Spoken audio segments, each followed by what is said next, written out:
Hi, my name is Andy, and in this video I want to show you how I make Seville orange marmalade. There are many different ways to make this, but I found a way that is easy to understand, simple to make, and takes less than 3 hours from start to finish.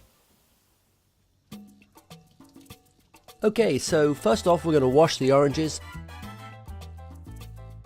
and then when we've done that we're going to cut them in half. I use a cheap glass juicer to take out the juice, pith and pips. I really miss my Magic Mix. I actually had one with a citrus attachment, but I gave it away because I only used it twice a year. Oh yeah, making marmalade. So once the skins are clean, we're going to shred them in the Kenwood.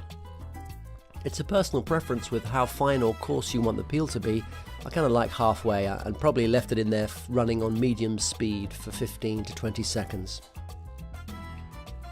So once that's finished, we're going to put the shredded peel into a bowl.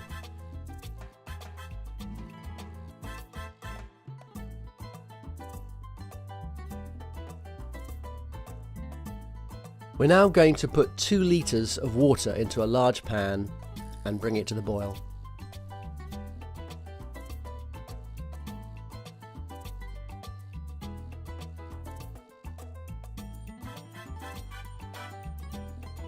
Don't forget the lemon.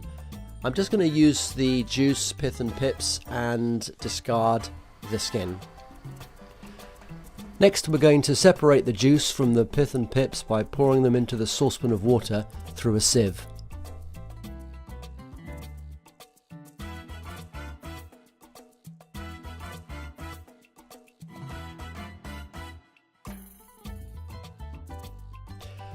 Once that's done, we're going to add the shredded peel to the pan of boiling water and then just leave to simmer for 1.25 hours. Most of the pectin that sets marmalade is found in the pith and pips, so we're going to put all this inside a sock.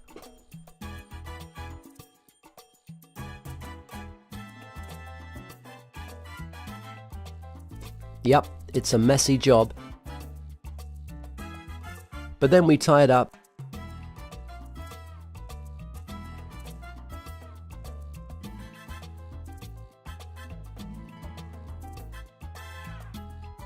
and hang it over the pan.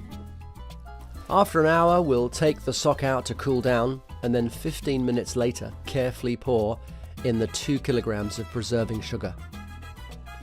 At this point it's really important to keep stirring slowly on low heat so the sugar completely dissolves.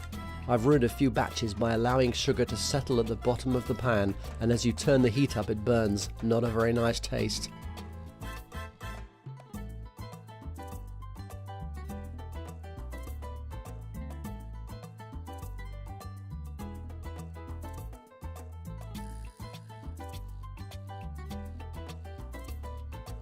And then take the sock and squeezing as much pectin as you can out of it.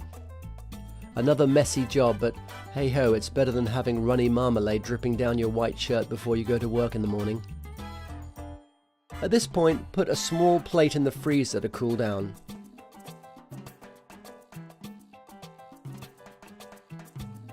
Now we're going to turn up the heat to a fast rolling boil for 15 minutes. You have to be really concentrating now, because if it's too hot it will boil over, and hot sugar on the hob is not fun to clean off. After 15 minutes, take out the plate from the freezer and pour a teaspoonful of marmalade onto it. Place it back into the freezer for a couple of minutes, and then take it out to test.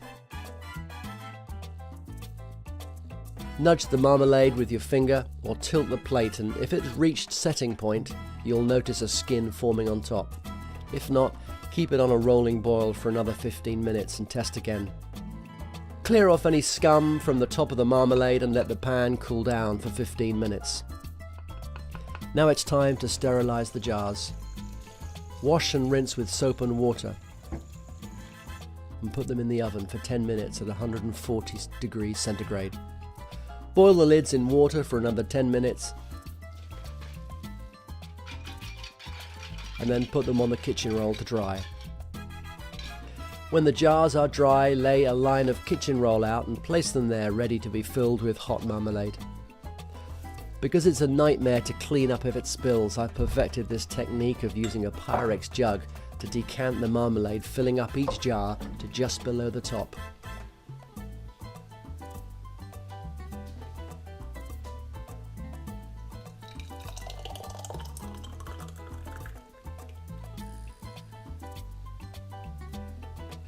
When they're all filled, give it another 10 minutes before screwing on the lids as hand tight as you can. Choose one jar to go in the fridge for the final test the following morning.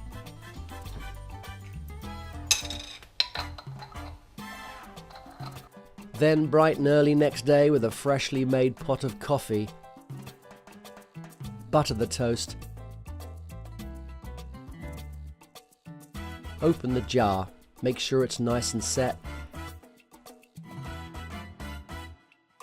spread on the marmalade,